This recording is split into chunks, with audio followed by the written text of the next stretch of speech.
इमरान खान ने कहा था कि अगर आप चंद लोगों को जमा कर लें तो ये निकल जाता है। मैं बोलना नहीं चाहता, मेरे अल्फाज नहीं निकल रहे, लेकिन आप समझ गए होंगे ये माइंडसेट है। तो ये जो 10 लाख का मजमा इन्होंने बुलाया है, किसके लिए बुलाया? अपोजिशन के लिए। अपोजिशन तो 20 लाख का मजमा, अगर आप 10 ला सकते हैं तो वो 20 और 30 ला सकते हैं। और अपोजिशन को इस किस्म की खेल से कोई प्रॉब्लम नहीं है, न दबाव में आते हैं, क्योंकि वो तो अवामी लोग हैं, सियासी लोग हैं।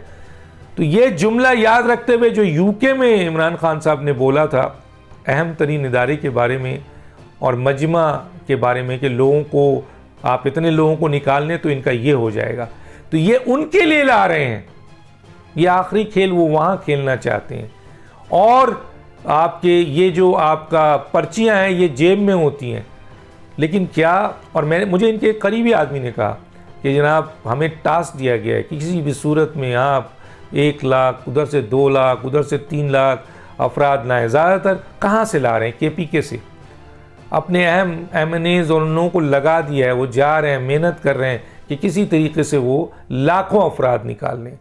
इमरान खान हमेशा लाखों में बात करते हैं, हालांकि वो जब उनको बहुत सपोर्ट थी, मैं हमेशा कहता हूँ अवामी पाकिस्तान अवामी तहरीक के 40-45 हज़ार अफराद भी उनके साथ थे, पूरी एजेंसी सपोर्ट थी, पूरी तरीके से उनको सपोर्ट थी, और उस वक्त अवाम उनको बहुत सपोर्ट कर रही थी। उसके बावजूद उनकी PTI की जो लाहौर से आए थे इस्लामाबाद 15-20 हज़ार अफराद थे, बाकी तो पाकिस्तान अवामी तहरीक के थे। 65 और 70 रहे हज़ार बने थे। वो सबको पता है, दुनिया को पता है किस तरह मीडिया ने उनको ज़्यादा दिखाया, वो भी हमें पता है। तो गोया ये है कि वो निकालना चाह रहे हैं। वो हमेशा लाखों की बात करते हैं, यहाँ पे भी उन लाखों की बात की, पता नहीं किसने एडवाइस दिया है। लेकिन अब सूरत हाल ये है कि एक तरफ तो इन्होंने कह दिया है ये, और लाखों के मजमे के लिए भी कह दिया, दूसरी तरफ वो तरले और माफ़ी तलाफ़ी ऑफ़र बड़ी बड़ी चीज़ें कर रहे हैं और मैसेजेस भेज रहे हैं, बड़े बड़े ऑफ़र्स कर रहे हैं, लेकिन नाकामी है हर जगह। और इसीलिए मैंने कहा कि उन्होंने आखिरी में ये कहा कि जी मैं ओहदा छोड़ने को तैयार हूँ, लेकिन मैं दबाव में नहीं आऊँगा। और कुछ दिनों पहले उन्होंने कहा था कि मैं रिज़ाइन नहीं करूँगा। तो भाई जब रिज़ाइन नहीं करोगे, इस्तीफ़ा नहीं दोगे, तो ओहदा कैसे छोड़ोगे? ओहदा तो एक ही सूरत में छोड़ सकते हैं ना, कि आप इस्तीफ़ा दें। तो पहली वाली बात आपकी सही है, ये चंद अहम तरीन लोगों के सामने आपने ये कहा है कि जी मैं ओहदा छोड़ दूंगा, लेकिन मैं आपके सौदेबाजी नहीं करूँगा।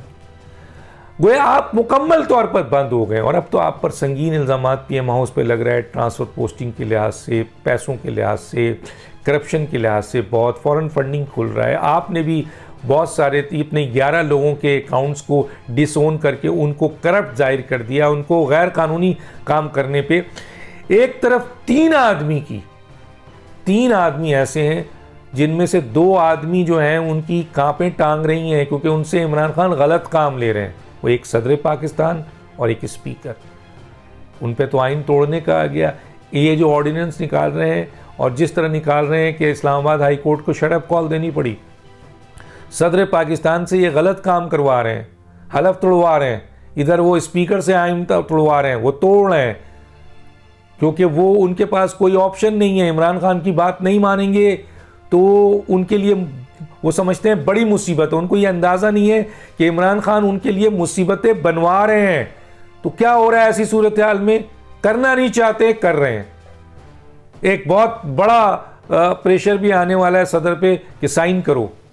YouTube पर गूगली न्यूज देखने के लिए youtube.com की सर्च बार में गूगली न्यूज TV टाइप करें। गूगली न्यूज के पेज पर सुर्ख रंग के सब्सक्रिप्शन वाले बटन पर क्लिक करना ना भूलिए। YouTube पेज पर अपलोड होने वाली वीडियोस से बाखबर रहने के लिए बेल आइकन पर क्लिक कीजिए। आपको हर नई वीडियो के बारे में नोटिफिकेशन मौसूल हो जाएगा।